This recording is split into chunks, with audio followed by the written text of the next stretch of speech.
So today she's going to lecture to us on the late medieval and Renaissance art and the artists that were involved in that period. Over to you, Carol.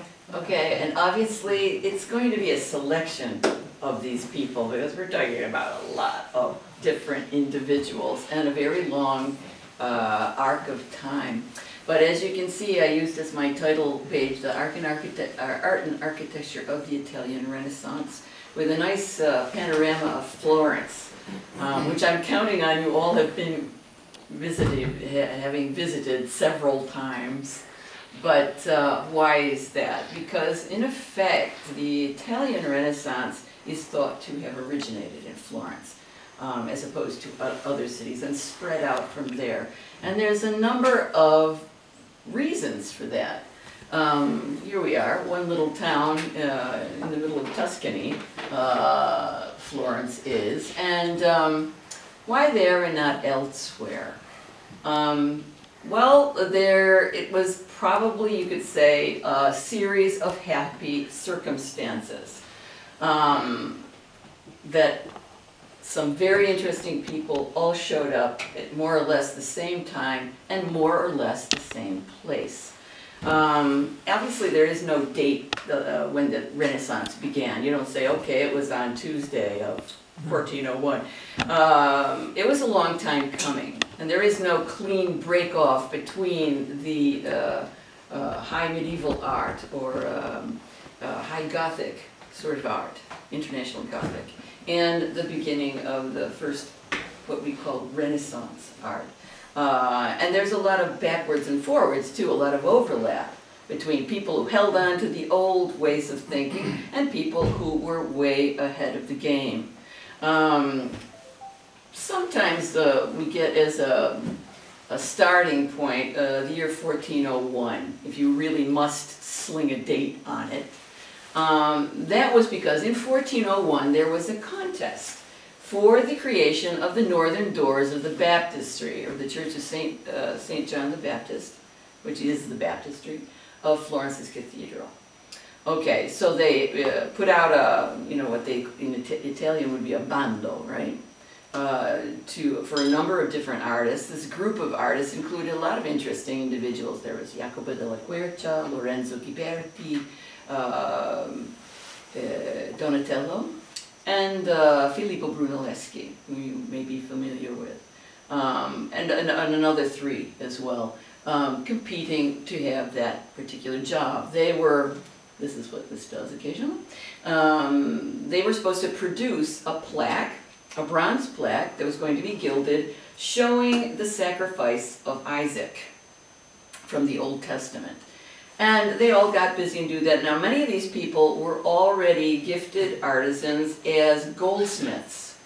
In fact, Filippo Brunelleschi and Lorenzo Ghiberti were in the Goldsmiths Guild, not the Sculptors Guild or the Architects, etc., etc. And they had been looking to classical models already to produce their art. They actually tied in this particular contest, which left poor Mr. Brunelleschi rather disgruntled. He didn't want to share the prize, so he refused it and went down to Rome with his buddy Donatello to go mess around down in Rome. We'll talk about that in a minute. But what do I mean by Renaissance? Okay, you know it means a rebirth, right? Okay. A rebirth of what? A rebirth of classical thought. Because it was around probably already at the beginning of the 1300s that people are starting to take a new look at classical writings, the philosophy and histories of the Greek and Roman philosophers and writers, and trying to apply those ideas, particularly the ideas put forth by Plato and by Protagoras, about the value of the human individual. In fact, it was Protagoras, who predates Plato, who said that man is the measure of all things, which puts people at the center of their universe and gives them, the individualism and everything that goes with that, like creativity, etc., etc., takes on a new importance. they're dragging that out and integrating it into Christian thought. So that was the movement that got started at the beginning of the 1300s, and by the time you get to 1400, was looking very attractive. How can I apply these ideas about there being a central set of principles to architecture, to art, to music, to poetry, etc., etc. So that's going to be all part of this Renaissance. Anyway, so you get to 1401 in this contest, as I said, poor Mr. Brunelleschi lost. And Lorenzo Ghiberti, a well-known goldsmith and prime rival for Mr. Brunelleschi, actually won. He's later going to go on to make the Eastern doors, which are called the doors of paradise.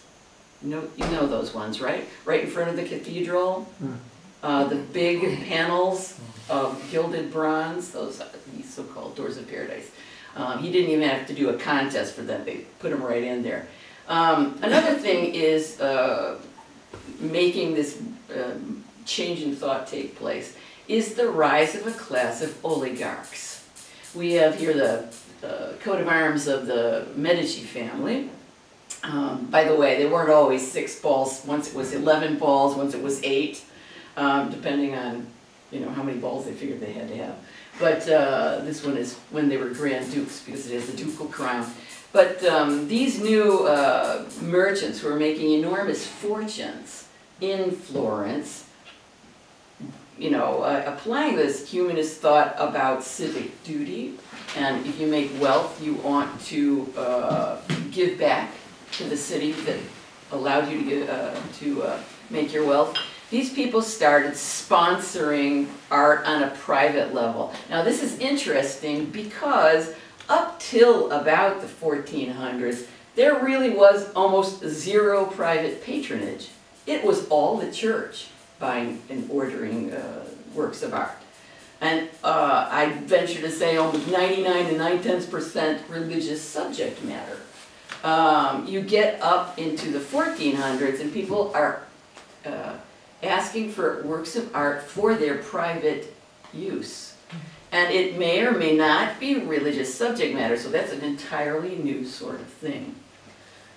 Another thing, as I said, this movement towards a new way of thinking, it starts way ahead of time. Do you recognize these 2 characters here?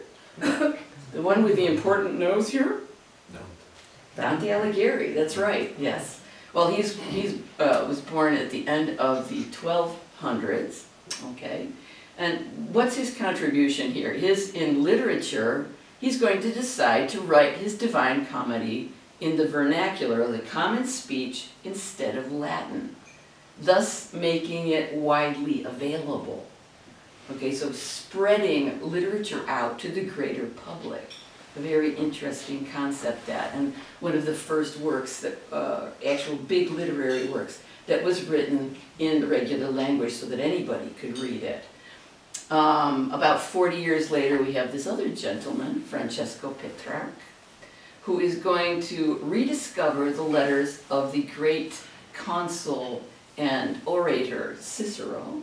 He's going to translate them into the vernacular again and distribute them and make them widely available. So now another piece of classical literature that gets spread out, and that's already just at the beginning of the 1300s.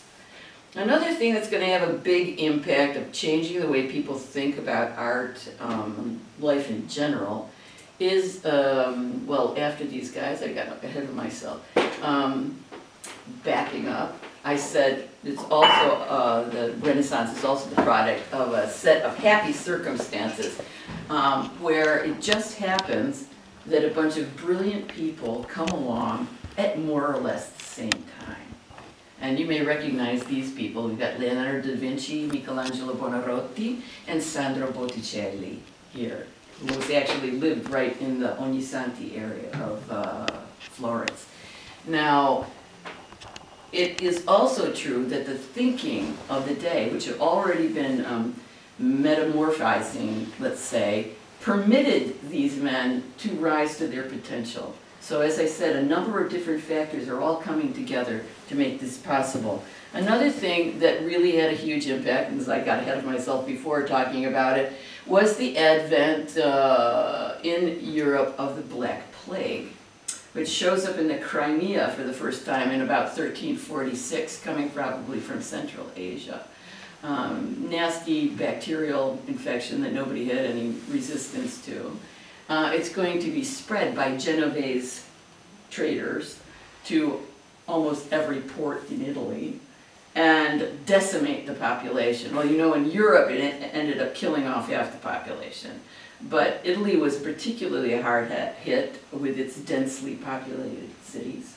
And if we go off to Siena one day, you'll notice that Siena took a major hit during the plague. They lost about 2/3 of their population, going from about 50,000 inhabitants to about 18,000 in the space of 2 years. So you can imagine what people thought. This was traumatic for the general public.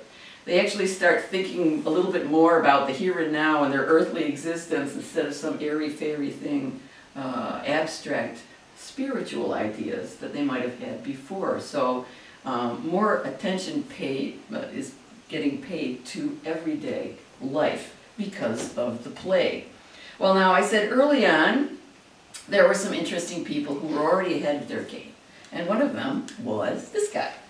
Well, actually, this is kind of a romanticized version of him. This is Niccolo Pisano, the architect and sculptor. You may be familiar with some of his work. His son did the facade of Siena's cathedral, at least the lower portion of it. And he was a very interesting man. His actual name was Nicola from Puglia, because he had been at the court of the Holy Roman Emperor Frederick II, who had his castle down in Puglia. I believe it's Castel del Monte. You guys have been there, haven't you? Yeah. Beautiful building. They used it in the name of the rose to be the library. But at any rate, he made his way to Pisa and got stuck with the name Pisano. Court of Frederick II, they were very amenable to these ideas of classical art. It was very much appreciated, all this Roman sculpture and things that they dug up from time to time. And so a lot of the people who were in the workshops around Frederick II kind of reproduced that look, and he was one of those. He tended to look at classical models for his sculpture, which includes this item. This is in Siena's cathedral, and we're still talking very early on. This is at the end of the 13th century. And he did a pulpit, one of 3 pulpits that he's going to do. He did one for Pisa's cathedral and one for Pistoia, that has these panels up above. Well, in some ways it is very medieval. You can see these trifoil arches here. But he's taken some really classical things from Roman art here, like putting the columns on the backs of these lions. But the most interesting thing are these big piled up scenes from the New Testament. Here, this is the Nativity. Okay, and there's Mary having given birth to her headless baby down here. Somebody made off with the head some time ago. And there's lots of angels and lots of animals and stuff, but they're all wearing togas. They all look a lot like Roman goddesses, senators, etc., etc. The Virgin Mary herself looks a whole lot like a Roman matron on her triclinium, waiting for the drinks party to begin. So actually, it has a very sort of a classical look about that in what is basically a medieval construction. Interestingly, his son, Giovanni Pisano, the guy who goes on to be the master architect of the facade in the same cathedral, doesn't like this. He likes the old style of sculpture. And so his work looks older than that of his father. It's kind of interesting. Anyway, and also in painting we have another person around 1300 who's making his mark. You may or may not be familiar. Have you been to the Church of San Domenico in Arezzo ever? Yeah. Yes, no, maybe? There's an enormous wooden crucifix there. It's a 13th century crucifix that was done by an artist called Cimabue. Cimabue, that was his nickname actually. His name was actually Cino di Pepi or something like that. He got that name because Cimabue means dehorner of bulls. Apparently he had a really bad temper and he could dehorn a bull if he got him angry. But his student, as it turns out, was a young fellow from the area to the Lake San Lorenzo, up above Florence in the Mugello, by the name of Giotto di Bordone. Okay, Giotto was apparently approached by Cimabue, who saw him drawing one day, and he was impressed by his realistic drawings. So he said, well, why don't you come and be my apprentice? And Giotto does, in fact, go to learn under this very popular at the time master painter, Cimabue. A lot of his work, you look at it and you think, oh, that looks a lot like Russian icons. It's got a little bit of that sort of Eastern Byzantine look about it in terms of the flatness of the figures, the exaggeration of the limbs, a sort of staticity, a very static looking way of drawing that Cimabue had. Well, along comes Giotto, this upstart, and he learns everything he can learn from Cimabue, but he kind of takes the ball and runs with it. He said, like, well, that doesn't look realistic enough for me. So he wants to give his figures weight and volume. So he starts experimenting with shading and giving a little more realistic look, like this person is actually, this is the Madonna of Ognissanti, by the way, it's in the Uffizi Gallery. He's giving this person weight and having her occupy space.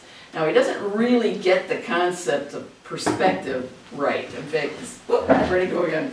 Stop it. The throne that the Virgin Mary is on is a little off, and of course the angels are kind of stacked up one on top of another. However, if you look at the Virgin Mary herself, she doesn't look like one of those flat icons that always has their head in the same position, like that. She looks like an individual. You can actually see her body underneath her drapery. Now that's a novelty also. Usually it just looks like a wrong, there's nothing there at all. And is that Giotto? Is that Giotto? The Madonna? This is Giotto. Both of these are Giotto. Yeah, this is an earlier work. Early, yeah. Yeah, this is an earlier work. But you can already see here, he's taking advantage of the, darn it, why does it do that? The shading around the figures, like of the angels, so that they look round instead of just darn flat and all that. In fact, in that particular room in the Uffizi, if you look at the other two paintings, they look just like antiques by comparison, but they were done more or less the same time, which is interesting. Now, he's going to go on to do great things. In fact, for this, he's considered a proto-Renaissance artist. They don't usually classify Giotto amid the international Gothic crowd. And this is his Kiss of Judas from the Arena Chapel in Padua, okay, or the Scrovegni Chapel. And here, he's already gotten rid of the gold background. This is a fresco, right? But you've got blue sky, you've got some bushes back here, there's ground down below. The figures look pretty big. They're sort of still on the cylindrical side, but he seems to like those cylindrical looking people. And but he's actually foreshortened the feet of this person right here. So you do get a certain sense of a scene that you could step into, as opposed to just some flat rendition. So as I said, way ahead of his time, Mr. Giotto, around the year 1300. Now, we need to get all the way up to 1400 before we get somebody who's considered the first, I'm going to say, true Renaissance painter. And this is somebody who has seen the works of Giotto. And it's a lot of people think that these people had no connection between themselves, but artists would travel to another town to see a specific work of art so that they could get ideas, or if somebody said, you really ought to go see that, they would get on their horse or start out on foot and actually go see it. So the fellow who did this particular rendition, this is a picture of the tribute money from the Brancacci Chapel in the Church of the Carmine. in Florence. And it was done by an artist who his actual name was Tommaso di Ser Giovanni, who's from San Giovanni Valdarno, a couple of train stops up the road, and commonly known as Masaccio, okay, or Nasty Thomas, loosely translated. But Masaccio started his career early on. His father was a notary in San Giovanni Valdarno, and he died when Masaccio was 5 years old. His mother remarried, and apparently he was trained to paint by his grandfather, who was a painter of wedding chests, sort of like hope chests with painted scenes on top, a casiero, excuse me. And he and later his brother, Giovanni di Ser Giovanni, who's called Scheggio, little Scheggio, the splinter. They love these nicknames, it's like a little hard to keep track. Were both trained to paint.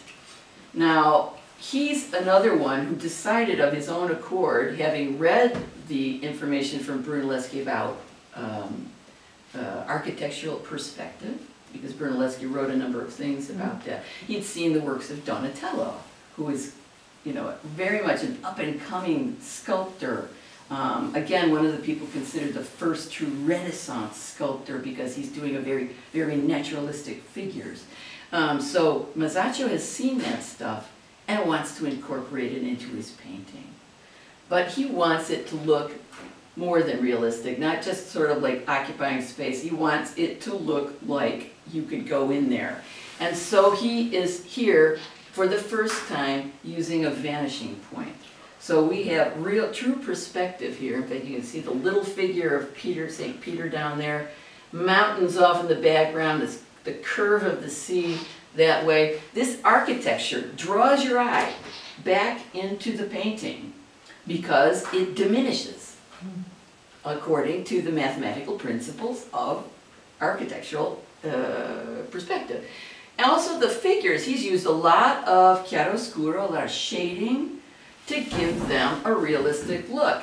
And he's been looking at statuary. Look at these legs. This is a nice pair of legs.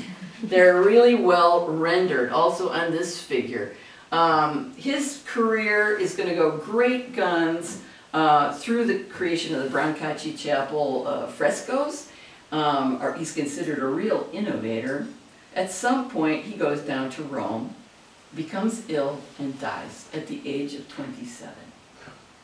So this is a person who was like a genius kind of painter. We can only suppose what he might have produced if he had lived past the age of 27. But already this person is going to have a profound impact on everybody who comes afterwards.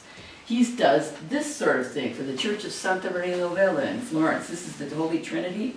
Talk about fixated with mathematical perspective. He actually carved the lines that converged on the head of Christ, into the wall, so that he could follow the perfect math to make this particular painting, which has a triumphal arch with a coffered ceiling with the little squares here.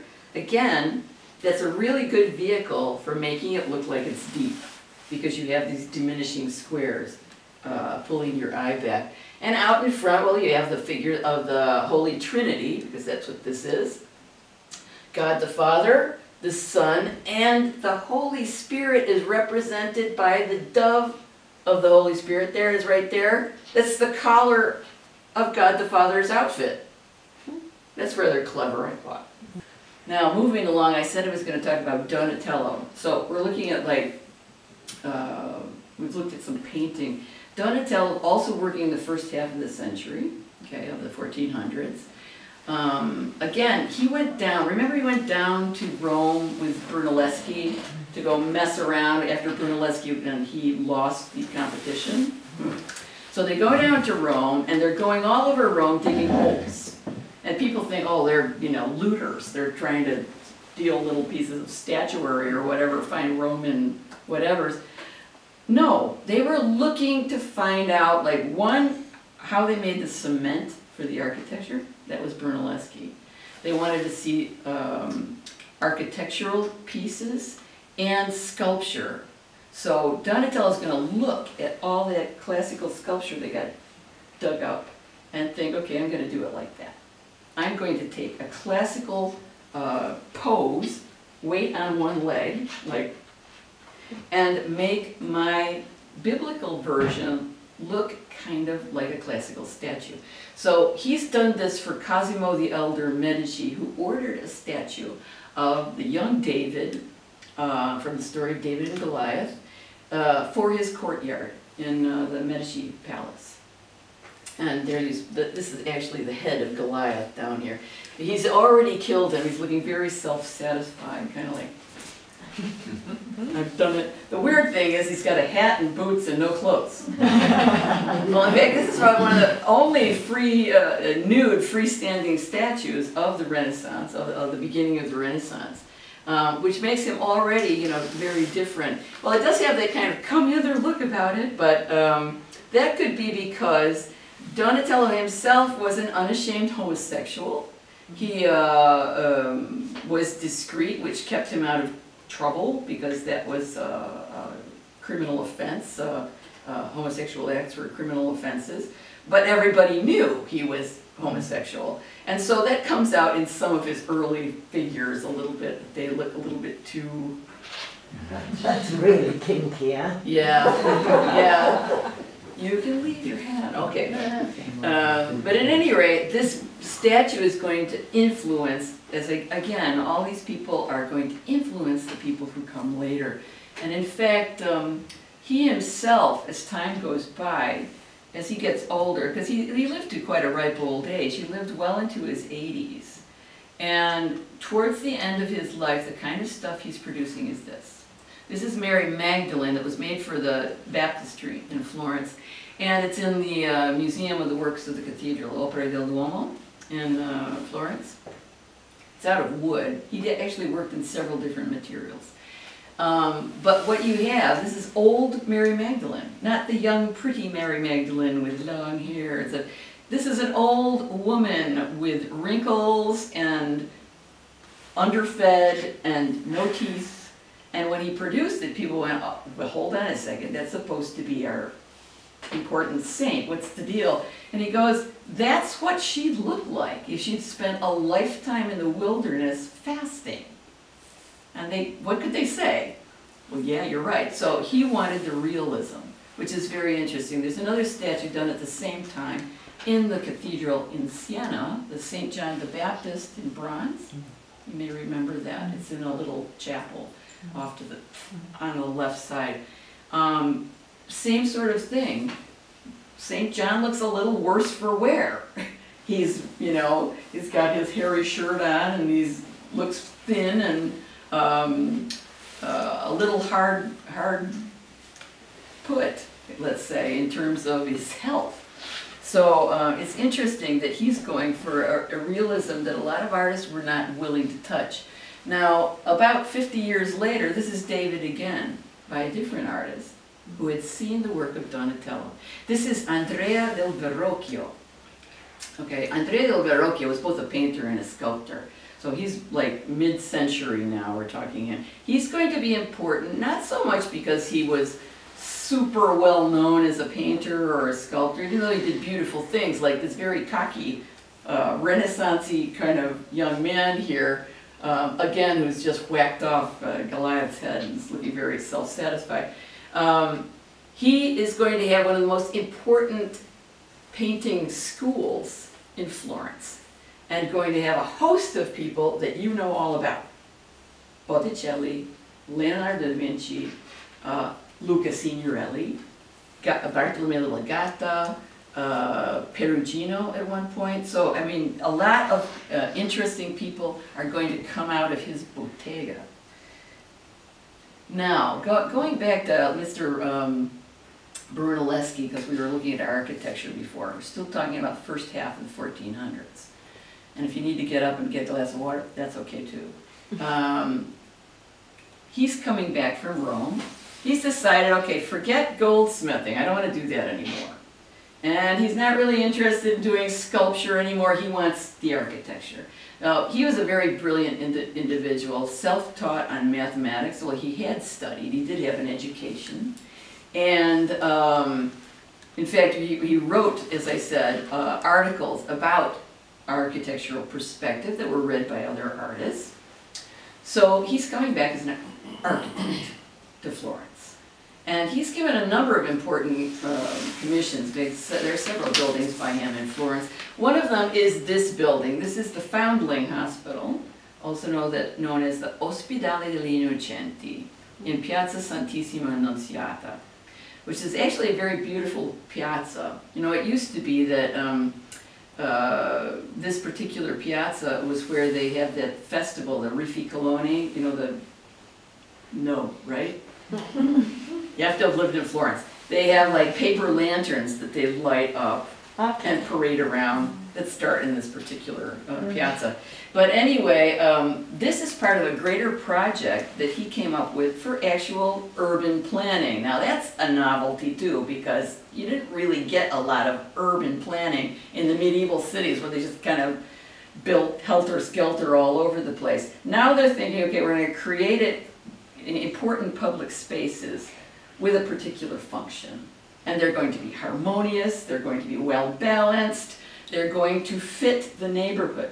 So in this piazza, there are two buildings that are almost identical, this one on this side, and a later one on the other side. It's almost identical. It was copied from Brunelleschi's building. Typical of him are these skinny little columns, these little Corinthian columns, and the sort of very cool white walls with beautiful gray trim around. And that's like Brunelleschi all over. He's going to use that on his churches, his public buildings, etc., etc. This is actually, even today, what it was before. It is an orphanage. It's still, after 500, 600 years, an orphanage. And was one of the first big foundling hospitals in Europe. Actually, there was a wheel over here where you could leave your newborn babies and turn the wheel anonymously, and the nuns would pick it up inside. That's very common in Italy, though. Yeah. We have a similar wheel in Gaeta as well. Yes, in fact, it started a trend. Well, a lot of the children were abandoned. Of course, they were from, you know, poor women maybe, but a lot of them were abandoned by slaves. There was still slavery in Florence, and if you had a pregnant slave and you didn't know what to do with the baby, that's where it ended up. We were just talking about orphans. Who were we talking with? You, yes. All right, moving right along. Okay, Brunelleschi is going to complete a number of incredible buildings, which is why he was called to another competition that happens in the second, let's see, moving on towards the middle of the century. What happened?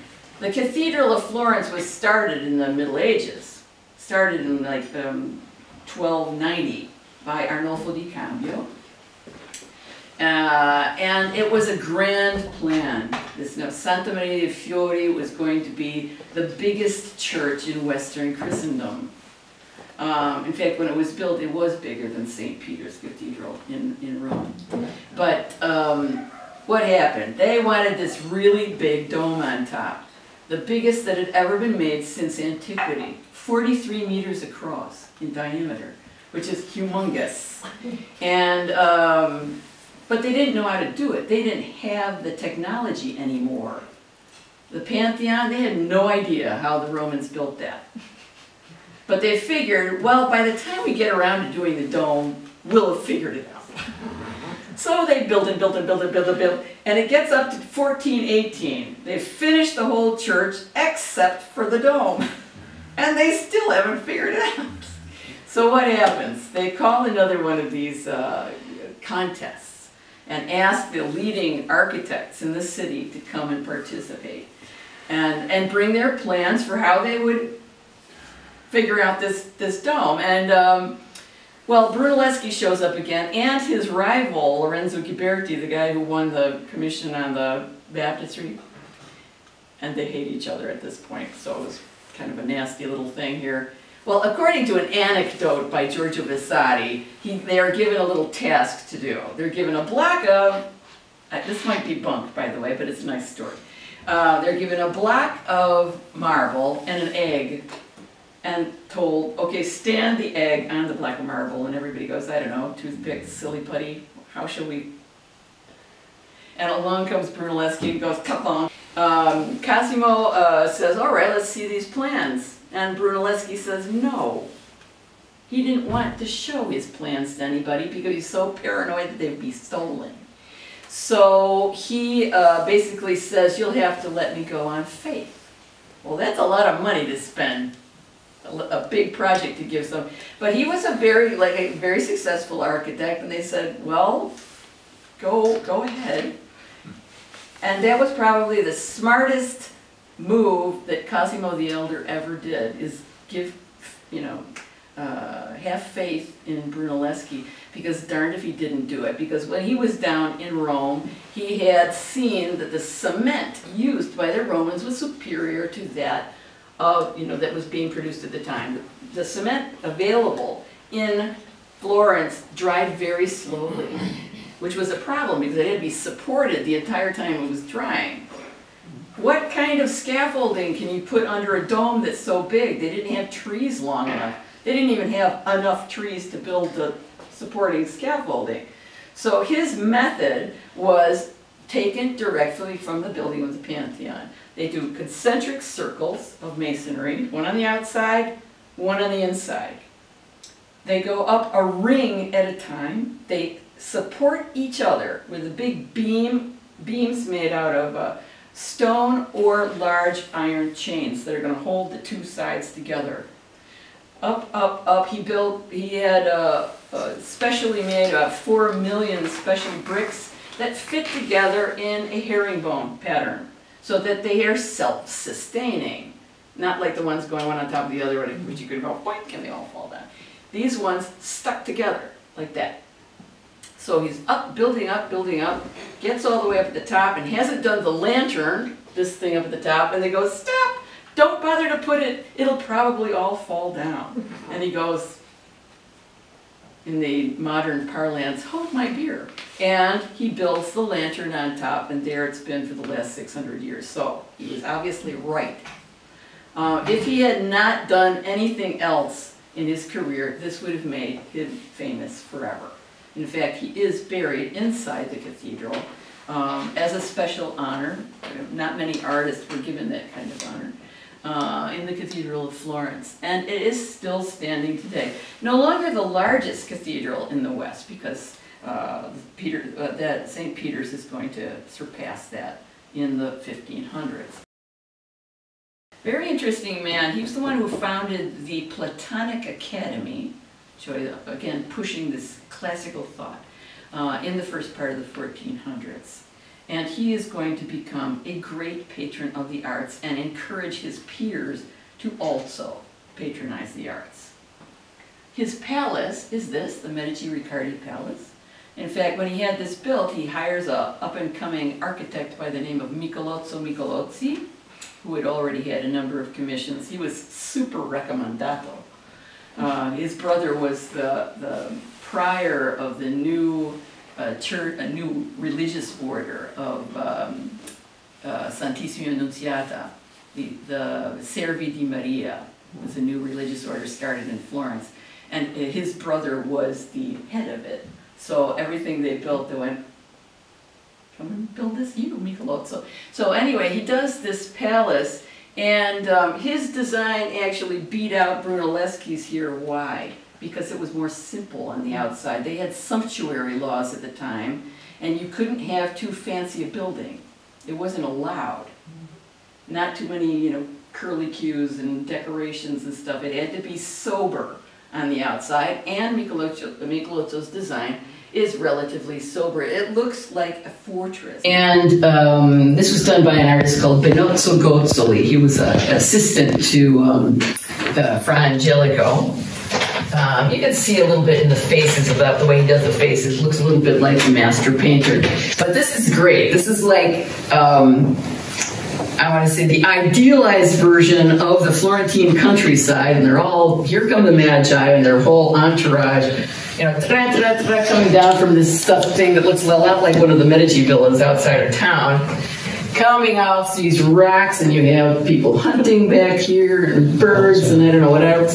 And they all come down from the middle, and you have the three kings. Who are the three kings? Members of the Medici family, including this young fellow, who is the grandson of Cosimo, Lorenzo il Magnifico. Lorenzo Medici, who is going to really be one of the great patrons of the arts. There is Cosimo himself, right there, and his son, Piero the Gouty, right in front of them. This young fellow here is probably Giuliano di Medici, the one who was the brother of Lorenzo, who was assassinated in the cathedral. And these other individuals, the pages here, are probably the female members of the family. So it's like family portrait in this lovely painting. It's gorgeous. No, the colors are beautiful. It's always been very protected, so it's in great shape. And very, very pretty painting. Well, you might recognize this work. We're going to spend like 2 seconds talking about this because there was an artist mid-century who had read everything about Brunelleschi's perspective and had had a lot to do with, you know, seeing the works of Masaccio. He was from San Sepolcro. Anybody know who this is?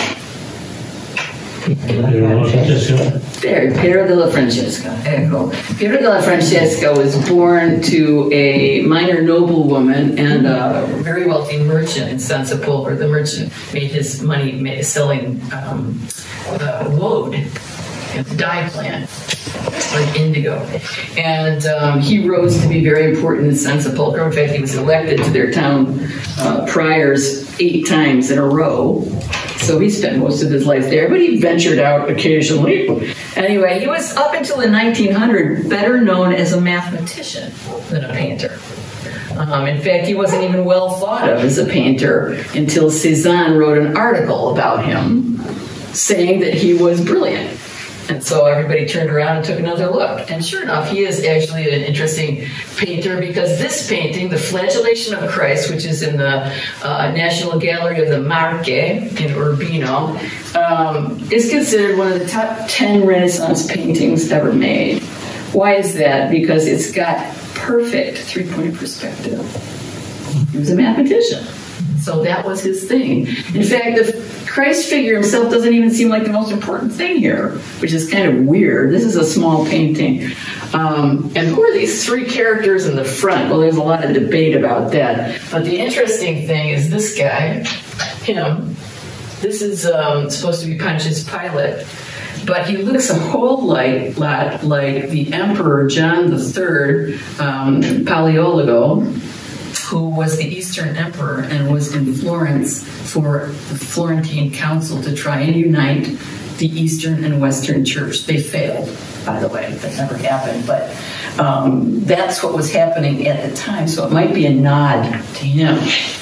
These 3 characters in the front, they're sort of enigmatic. I mean, some people say this is an angel, and then these are 2 members of the ducal family, the Montefeltro family.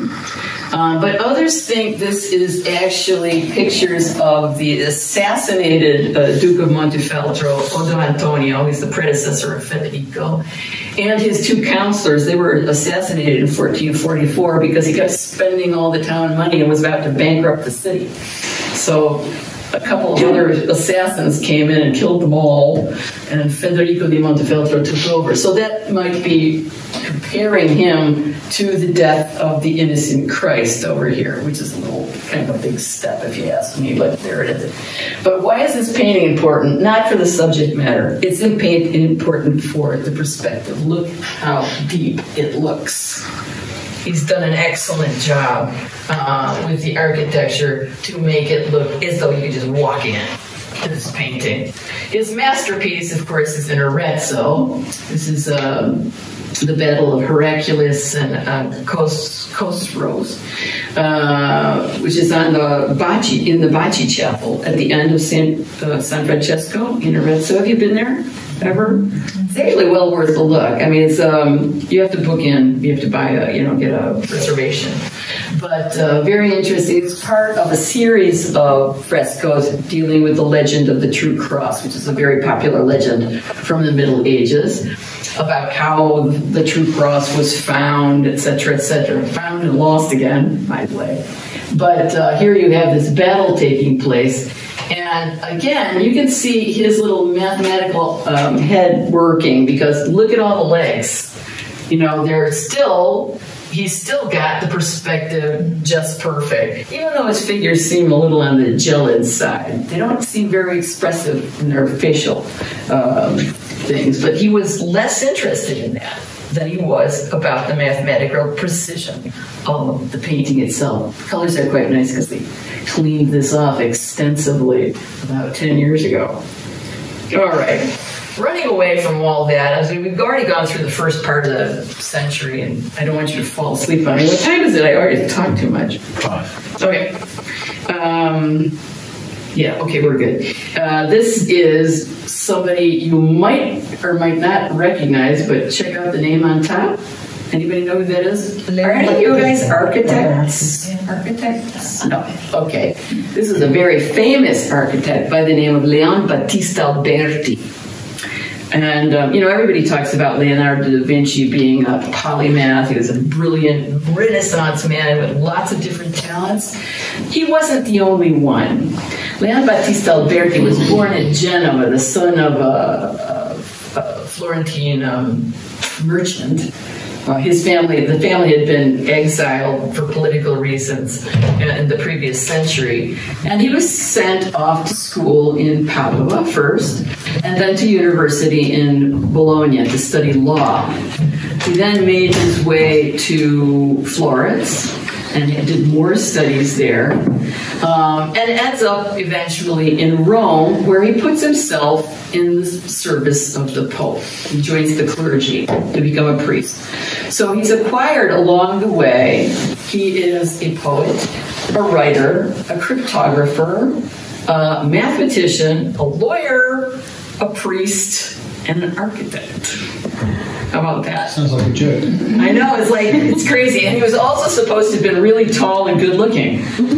We hate him already. But at any rate, very, interested in all sorts of things. And when he goes down to Rome, he has lots of time to look at all the Roman architecture. He's just fascinated by that. Well, at the time, if you joined the clergy and you had some, something you could do, like you're a great architect or a great painter, they sent you out to do that. They didn't insist that you stay home and do mass. So they actually sent you out to build churches and to do sculpture and to do paintings, which is why Fra Angelico spent all his life painting, even though he was a clergyman. So Leon Battista Alberti actually wrote 3 enormous books, one on painting, one on sculpture, and one on architecture called De Re Edificatoria, which was modeled on the works of Vitruvius, the Roman architect, and where he maps out his ideas on urban planning, the history of architecture, the moral responsibility of creating harmonious spaces for your town. I mean, it was a whole, complete welcome for this Platonic thought in his ideas about architecture. So quite interesting piece of reading. His first architectural commission is going to be the Rucellai Palace in Florence. Looks a lot like the Medici one, right? But that's the first one he ever did, so it sort of follows the canon for things. But 6 years later, he's making stuff like this. And it looks just like a Roman temple, but it's a church. It's called the Tempio Malatestiano. It was made for Sigismondo Malatesta, who buried one of the wives he murdered in the wall. He was a real bad guy. If you ever read about him, both the wives killed, assaulted his children, reneged on deals, stole money, murdered. He's a no fun kind of guy. But anyway, he was also very wealthy, so he paid for this church, which Alberti has taken really classical elements. These come directly from Roman architecture. These engaged columns, blind arches, a pediment up here. The only thing missing is the, you know, scenes of senators and centaurs going across the top. But this is a Christian church. Is that in Spoleto? No, this one's in Rimini. Where? Rimini. In Rimini. Oh, Rimini, yeah. Rimini, yeah. Okay. It's in Rimini. He did a couple of very similar churches in Mantova also. The one with the greyhounds. Yes, yes. Anyway, but again, he's really looking to the classical model. And you might recognize this. This is Pienza. Yeah, great town. He had his little hand on the first piazza where the temple is, the church, the Cathedral of Pienza. And this is interesting. When Pius II, who had been born in Pienza, decided he wanted to redo his hometown as a place to go in the summer with the papal court, much to the horror of his cardinals, who he made pay for buildings in the town, he decided he was going to remake Pienza as the ideal city. This is another concept that came right out of that time. And he tapped Alberti's colleague and apprentice, Bernardo Rossellino, to do it, because Bernardo Rossellino was really fast, and the Pope thought he would die and not finish the city, and everybody would abandon the project, so he wanted it done quick.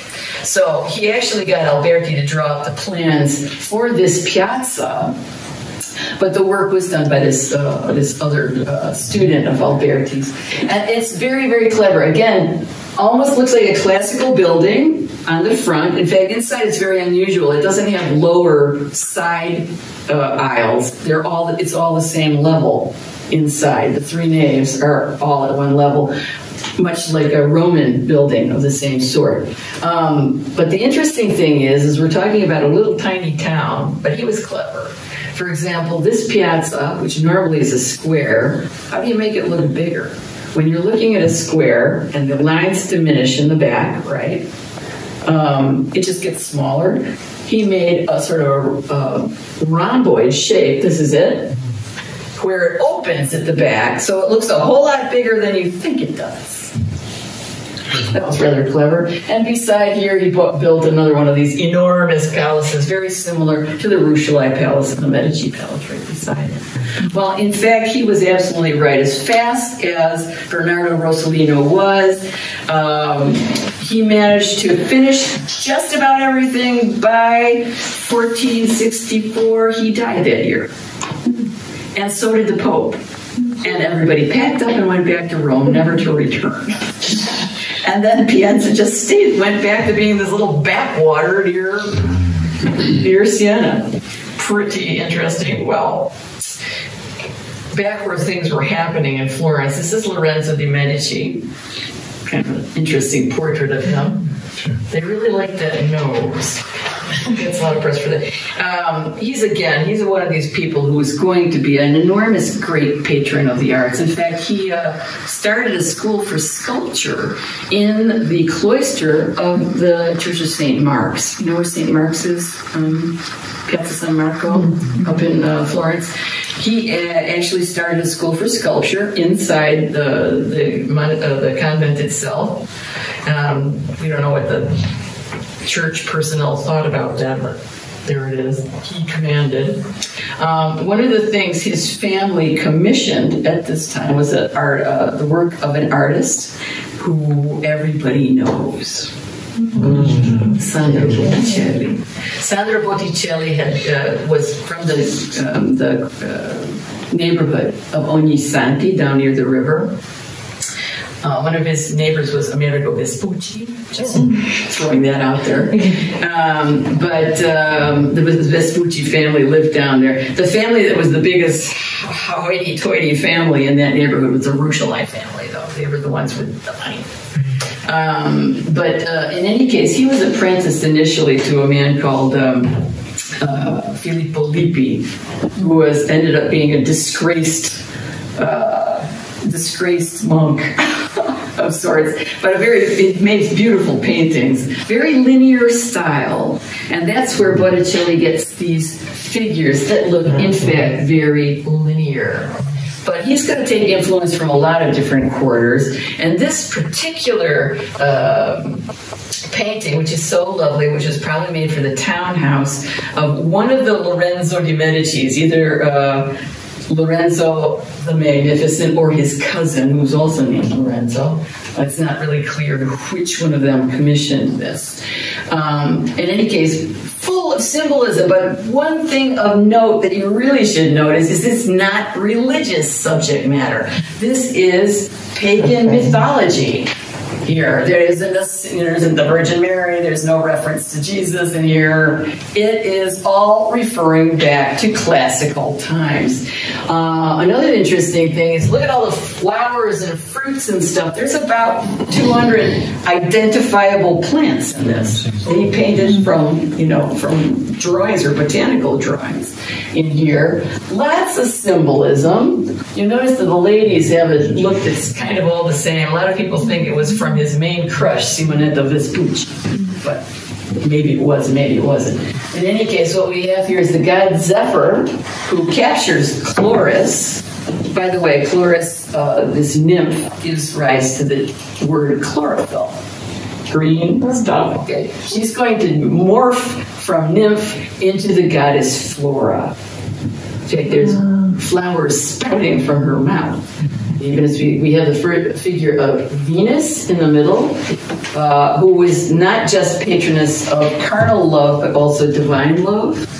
The three graces, which are emblematic of perfect love again. And then we have this figure of Mercury. Oh, by the way, the three graces are wearing jewels, the colors of the Medici coat of arms. And over at the end, this figure of Mercury, kind of casually looking off in the other direction here, who looks a whole lot like Giuliano de' Medici, who had been assassinated 4 years before in the cathedral during the Pazzi Rebellion. So an interesting collection of figures here. He does such beautiful work. He was very much influenced by all this Neoplatonism, humanism thing that Lorenzo de' Medici was pushing.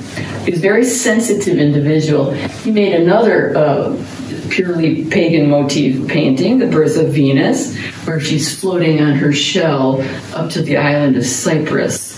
And here is one of the hours. The hours were the custodians of Olympus, throwing a garment over the top of her, which is supposed to have leaves of the myrtle plant. The myrtle plant becomes sacred to Venus afterwards, and then blown along by the wind again over there. Again, she kind of looks like Simonetta Vespucci. I don't think he ever saw her nude. Anyway, her husband, Marco Vespucci, might have had something to say about that. Anyway, so these beautiful paintings, again done for the Medici family, were eventually moved outside of town to the Medici villas, probably in Castello, which is one of the several Medici villas outside of Florence. And a good thing, too, because Botticelli, as I said, very sensitive, very easy to influence. And after Lorenzo de' Medici died and his brother, his son was thrown out for mismanagement, the person that took over in 1496 was a Dominican preacher by the name of Girolamo Savonarola, this individual. Now, Girolamo Savonarola was preaching impending new doom and the end of secular society and art. He recognized and called out corruption in the church. Well, in that case, he was right, because the Pope at that time was the Borgia Pope. Rodrigo Borgia had taken the papacy as Alexander VI, and more corrupt than that. That was about as corrupt as the papacy ever got. But he overstepped his limits at a certain point. The Pope's going to step in and put a stop to it. But in any case, Botticelli was enchanted by this man and is said to have taken part in these bonfires of the vanities where he ended up burning anything that was secular, including some of his own paintings. It's said that he gave up painting to become a follower of Savonarola for a while, but that was his only means of income. So his friends had to take up a collection so that he wouldn't starve. And in fact, after Savonarola was deposed, his career never picked up again. He actually did die in poverty, more or less, at the end of his life. But at any rate, whoops, went too far. Savonarola fell from grace completely when he started calling for the Pope to be deposed. And the Pope had him arrested. And he was tried for not just sedition, but also heresy. So he was hanged and burnt along with two of his counselors in the Piazza della Signoria in 1498. There's still a marker on the ground for this particular episode in time.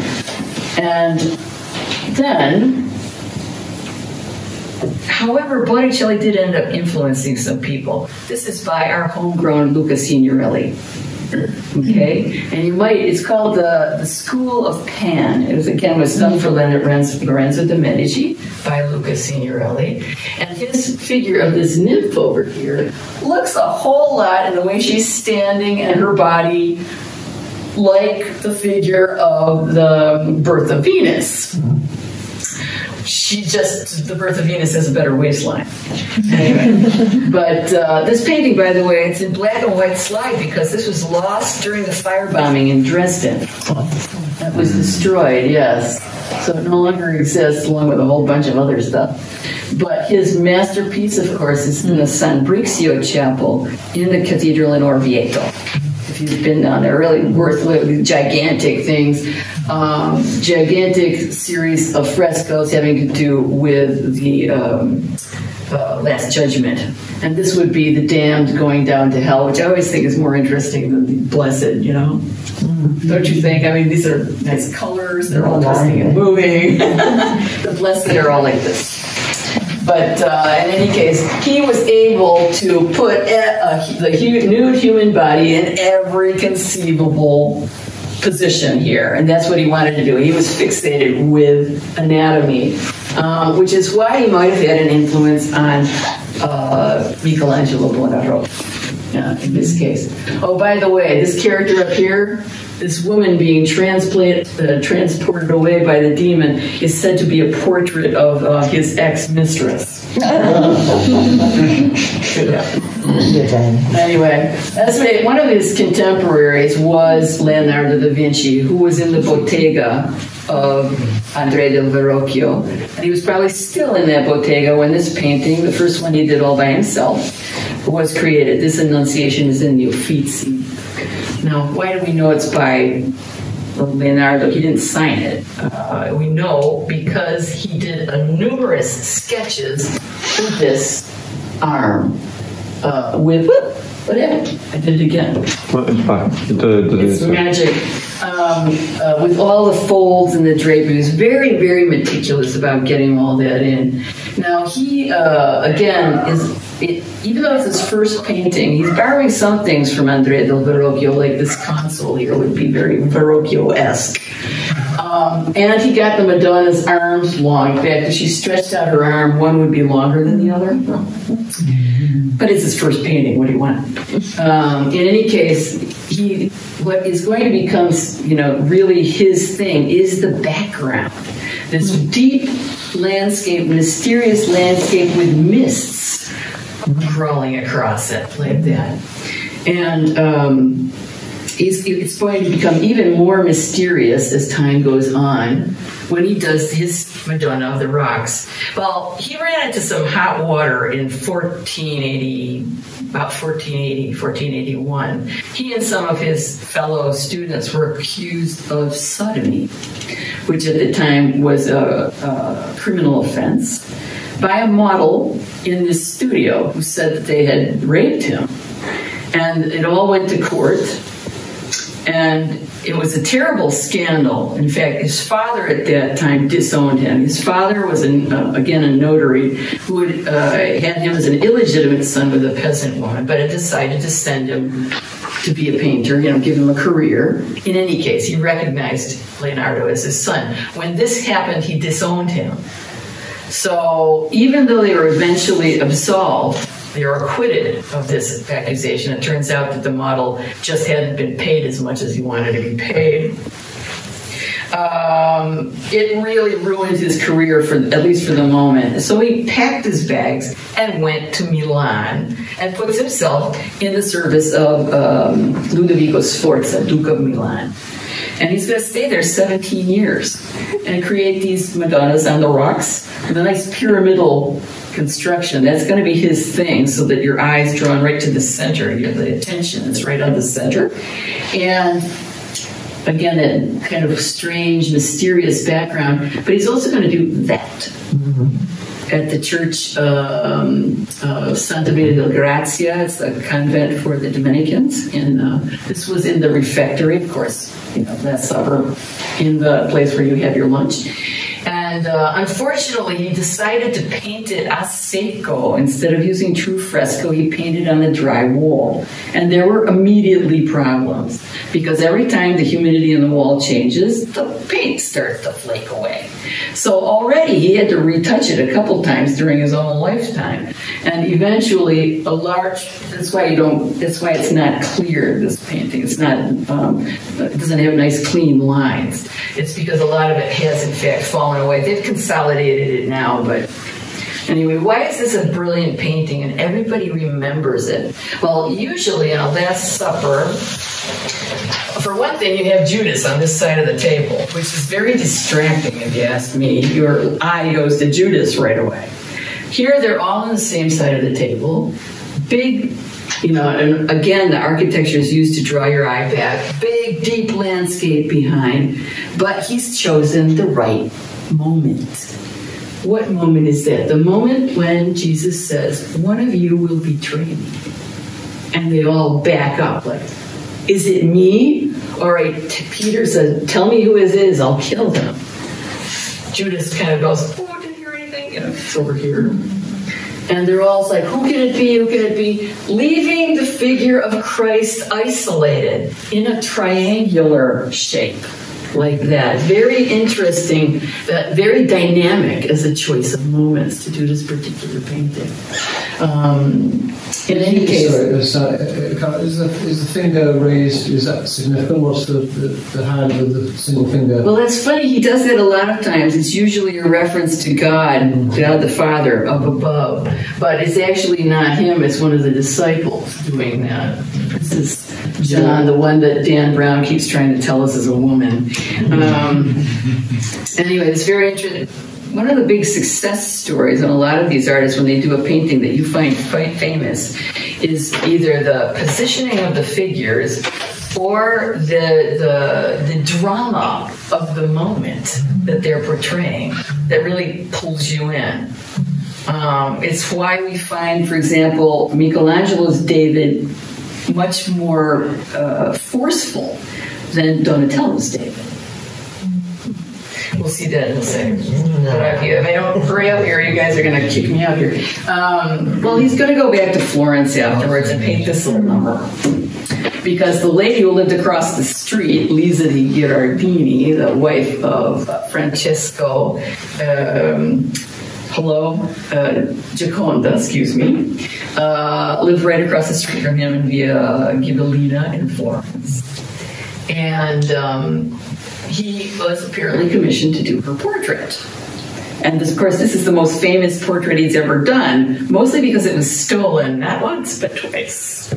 So it got a lot of press. It's not necessarily his best painting. It's interesting, though. It is interesting. Again, it's got this interesting background here. This is the bridge of Sette Ponti down here near Arezzo, by the way, Burani. Ponte Burani. Is that the Balze? Is that the Balze, these rocks? The Balze, yeah. Well, he might have incorporated that because he did do a map of the area for the Medici family and drew the Balze that are down near... going towards Arezzo, going after Arezzo, towards Fiesole. This woman, by the way, they found her in 2007, they found her burial spot in Via degli Alfani in Florence under the monastery of St. Ursula. They found the grave of Lisa Girardini. I thought that was pretty interesting. Why does she have that smile? Well, some say it's because she was pregnant or she just given birth. The feminist version is she's thinking men aren't worth anything. And some people think that he painted himself. No, I don't think so. That one I'm throwing out. But in any case, for one reason or another, the Girondini, the Gioconda family never took this painting. He ended up keeping it with him all his life and eventually gave it to the King of France. I think it was Francis II. So it belongs in France because it was the property of the French king. But this is really magnificent because he was such a brilliant scientist and looked at anatomy and paid attention to things. He was able to make the most perfect hands. Those are magnificent. Those are the hardest thing in the world to paint because of all the movements a hand can do. But he's got it absolutely perfect here. And her funny little smile, well, you can make your own decision about that. One of the people who followed on his heels was this guy, Raphael Sanzio. Raphael is going to be somebody who gets influenced a lot by Leonardo Da Vinci. He was the older painter. And he actually was the son of a painter, a court painter in Urbino. And so his first stuff is going to be there. In fact, this is one of his first paintings, The Marriage of the Virgin, which is almost like a dead copy of a work by Perugino called Peter Receiving the Keys to the City. It's got the same temple in the background, the same checkered thing. Just the people in the front are different. And in fact, these figures look a lot like Perugino's figures because they're long and skinny with pointy feet out here. But later he's going to make his own style. He'll go through Florence for a while, and then he'll go to Rome. And while he's in Rome, and Michelangelo's working there, he's given the task of painting the papal apartments. And that's what these lunettes are. They're a series of different like philosophies. One's theology, which is the dispute of the Eucharist over here. And this is the school of Athens, which represents philosophy. And he, it's like we're getting to the end of the century, first part of the 1500s. He has picked up everything that came before. He's got the architecture right. He's got the anatomy right. He's got the perspective right. Even the composition is dynamic and interesting. The fun part about this is all these characters who are all supposed to be different philosophers with Aristotle and Plato in the middle are probably all the people he worked with. In fact, these two figures who are supposed to be Aristotle and Plato, Aristotle is this one. Plato is Leonardo da Vinci. It's the same person. And down here in the front, I forget what the name of the philosopher was. But it's supposed to be Michelangelo, looking grumpy as usual, down in front. Anyway, he was so talented that people said, no, he doesn't follow the Greeks. He is a Greek. He's like a reincarnation of one of the Greek artists. Well, he goes on to make a series of beautiful Madonnas, which are some of the most beautiful in art history. This is the Sistine Madonna, which is in Dresden today at the museum there. You might recognize these two little angels down at the bottom who appear on millions of coffee cups worldwide. But again, he's got a perfect command of anatomy. His babies look like babies. They don't look like 30-year-old accountants. So, big improvement there. Unfortunately, he's going to die at the height of his career. At 37, he gets a fever, probably pneumonia, and in about a week and a half, he's dead. How did that happen? He wasn't that old. People lived through pneumonia. He probably wasn't killed by the pneumonia. He was probably killed by being bled. They would bleed you to try and get the vapors out of you. He probably ended up being bled to death. In fact, a few people remarked on them over-bleeding him when he was ill.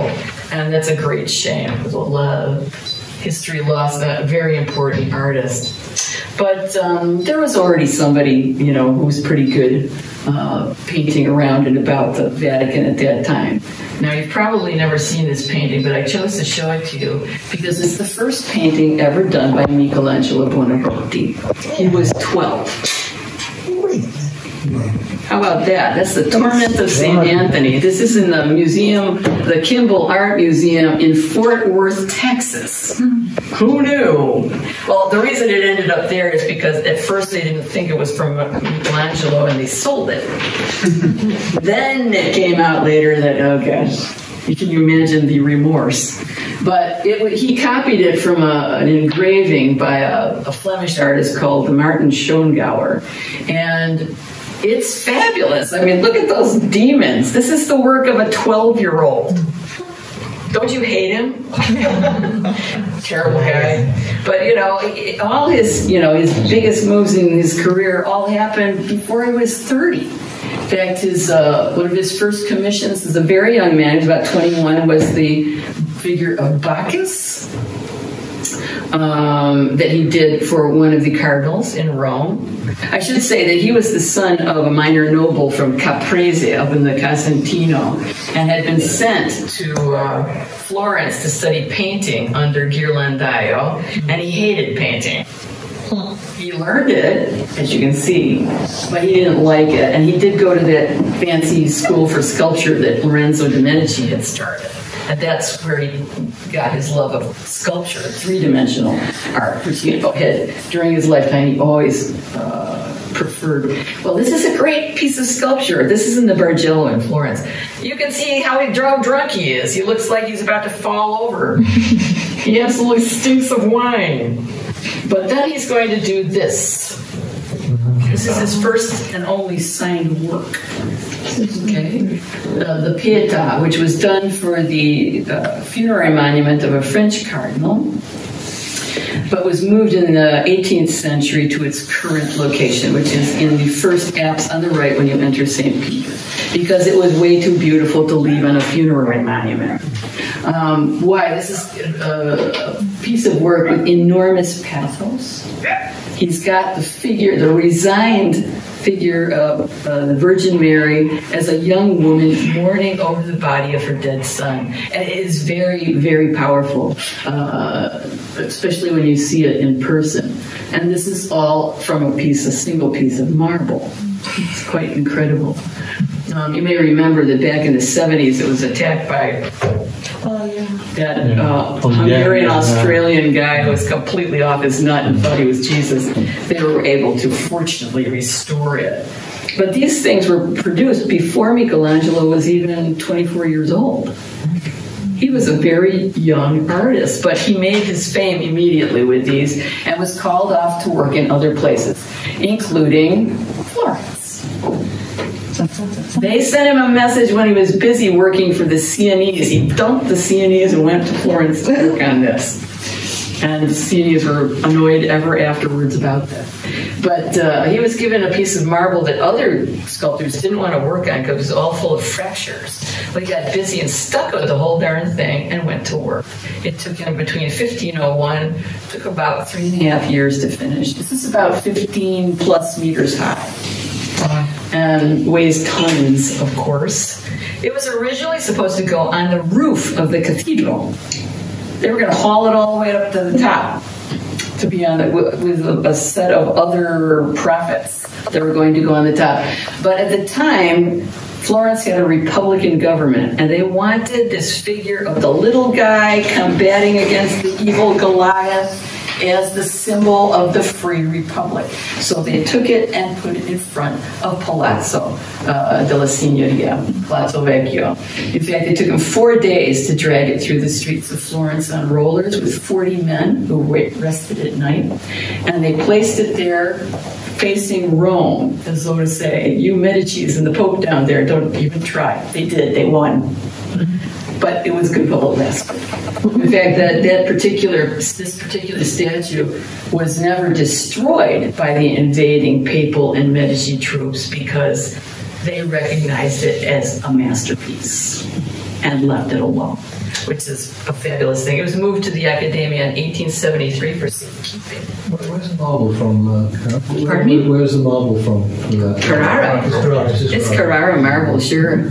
A big chunk of marble. A couple of his fingers fell off, though, at one point. Well, yeah, probably because it is, you know, if you look closely at it, you can see some of the seams where they stuck the marble together because it had cracks in it. But he did a marvelous job. I mean, one of the reasons it's so powerful, remember I said talking about your powerful moment, instead of making a figure of David who's already been into battle, has already won, he's just kind of, I'm a hero now, you have him in the moment before he goes into battle. In fact, if you look at that, he's got the sling over his shoulder and the rock in his hand. He's tense, he's nervous, and that sort of resolution about, okay, now I'm probably going to go lose my life, you see on his sort of furrowed brow. Very interesting. By the way, the brow pitches forward a little because originally this statue was meant to be seen from way below, that it was going to be on the roof of the thing. So it does have these gigantic hands for the same reason. But anyway, he goes back to Coso, to Rome, and gets this commission to do the scenes from the Old Testament, okay, from the book of Genesis. He didn't like painting. Yeah, there's this like little story that they had to chain him to the scaffolding so he didn't skip out and not finish it. I think that's probably bunk, but they probably had to really convince him to stay because he was not fond of it. But in any case, he did a fabulous job. And then back to Florence, he's given the commission. Well, first he was given the commission to do the facade of San Lorenzo by Pope Leo X. That was never done. But he was given another commission to do the mausoleum for the Medici family. This is the Medici Chapel. And he does these beautiful statues of night and day. Unfortunately, he didn't use female models. He used male models and just sort of whacked breasts on the front of them, so it looks kind of weird. But the rest of the anatomy looks pretty good.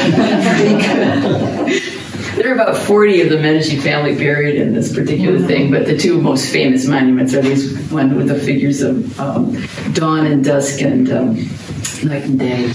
He also has given the commission for the Laurentian Library, which is going to be a new step in architecture, moving towards the new Mannerist architecture. He's like one of the first proponents of that. And afterwards, back to do The Last Judgment in Rome, which is going to be his last big painting. It's kind of dark, you know. So we have a very vengeful Christ up here, but he'd been through a lot of social conflict. The Medicis had been thrown out. He'd almost been arrested. He had to go into hiding for supporting the Republican government, a whole series of things. So he draws himself as a flayed skin.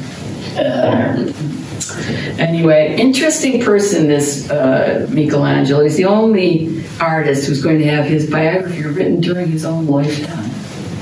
People called him Il Divino, the Divine One, and recognized a sort of terribilità, or awesomeness, in his production. He's going to be one of the single most influential artists in Western art, and spend the last 30 years of his life in Rome, where he's going to, his last job when he's an old man will be to finish the Cathedral of the Basilica of St. Peter's. His design for the dome is actually going to be finished after his death in 1564 at the age of 88. And on that happy note, stop.